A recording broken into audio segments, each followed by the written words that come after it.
አንዲት እናት ሁል ጊዜም ዳቦ ስትጋግር የዳቦ ቁጥር ለቤተሰቡ ሁሉ አዳርሶ አንድ ተጨማሪ እንዲተርፍ አድርጋ ነው። እናም አንዲት ትርፍ ዳቦ በቤታቸው አቅራቢያ የሚያልፍ የተራበ ሰው እንዲወስደው በሚል በዳንቴል ጠቅልላ በር ላይ ታስቀምጠዋለች።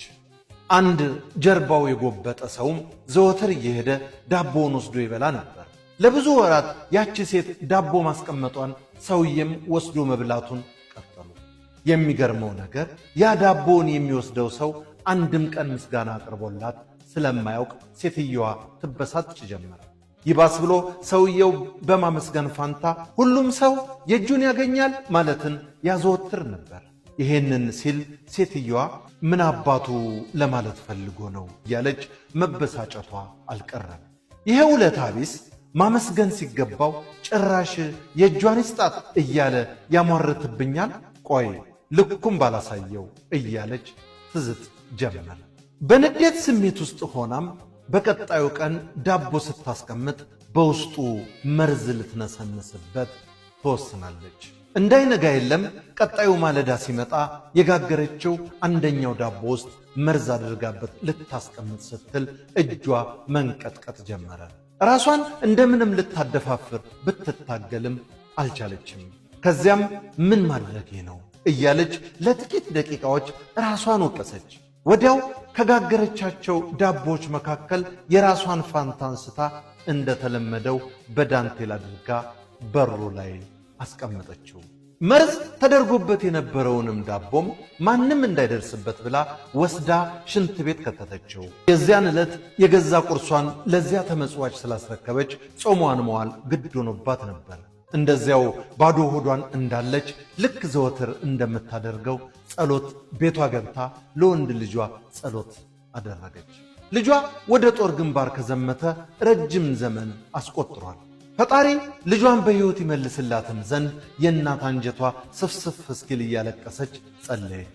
የዚያን ዕለት ማታ ግን ያለ ወትሮ የቤቱ በር ተንኳኳ። እሷም ግር እየተሰኘች ሄዳ ስትከፍተው ጦር ሜዳ የሄደው ልጇ በሩ ላይ ቆሟል። ስታየው በጣም ተደሰተች። እልልታዋን አቀለጠችው። ትከሻው ላይ ተጠምጥማ ደስታ እምባ እያነባች አገላብጣ ስትስመው ቆየች። ልጇ በጣም ከስቶ ነበር። የጉንጮ አጥንት ፈጦ ሰውነቱ መንምኖ ሲታይ ምግብ ከቀመሰ ወር ያለፈው ይመስላል። ቤት ገብቶ እራት ከተበላ በኋላ ስላሳለፈው ታሪክ ለእናቱ ተረከላት። በትረካው መሃል እንዲህ አለ። መቼም ተአምር ነው። ወደዚህ ከተማ በእግሬ እየመጣው ሳለ መንገድ ላይ አቅም አንሶኝ ወድቄ ነበር። ቦታው ምናልባት ከዚህ 6 እና 7 ኪሎ ሜትር ቢርቅ ነው።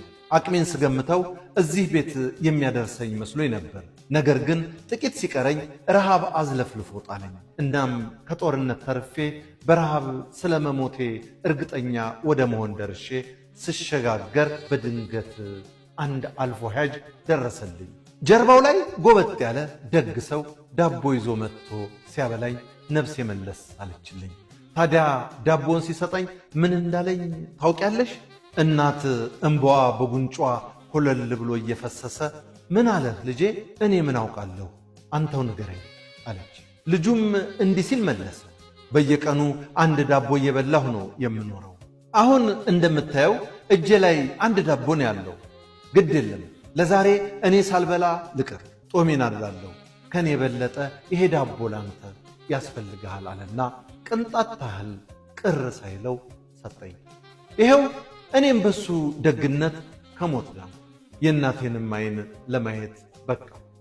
ይሄን ሲናገር እናት እንባዋን ፍጹም መቆጣጠር አቃታት።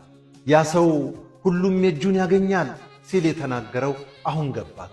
ይሄኔ በንዴት ዳቦ ላይ መርዙን እንዳደረገችበት ቢሆን ኖሮ የገዛ ልጇን በመርዝ ገድላው ነበር። እሷ ጦሟን ውላ ለሰውየው ዳቦ በማስቀመጧ ምክንያት ያስቀመጠችው ዳቦ ምንም ሳይሸረፍ ሄዶ የልጇን ሕይወት ታደገ። አንዳንዴ ክፋት ስንሰራ ቤት ዞሮ ወደኛ እንደሚመጣ እናውቀው። ቀጥታ እኛም ባይነካንም በልጆቻችንና በምንወዳቸው ሰዎች በኩል ሂሳብ እንድናወራረድ ያደርገናል። በተቃራኒው ደግ ስንሰራ ለጊዜው የአእምሮ እርካታ ብቻ የሚያስገኝልን ይመስለናል። ነገር ግን እሱም ተዟዙሮ ከብዙ አደጋ ከብዙ መዓት ሊያወጣን ይችላል። ወገኔ ሐሰት እንዳይመስልህ፣ የእውነትም ደግነት ይከፍላል። ፈጽሞ እንዳትጠራጠር። ትንሣኤ ዘኢትዮጵያ እንዳዘጋጀችው በለጠ ሸቴ ዘሀገረ ኢትዮጵያ እንዳቀረበው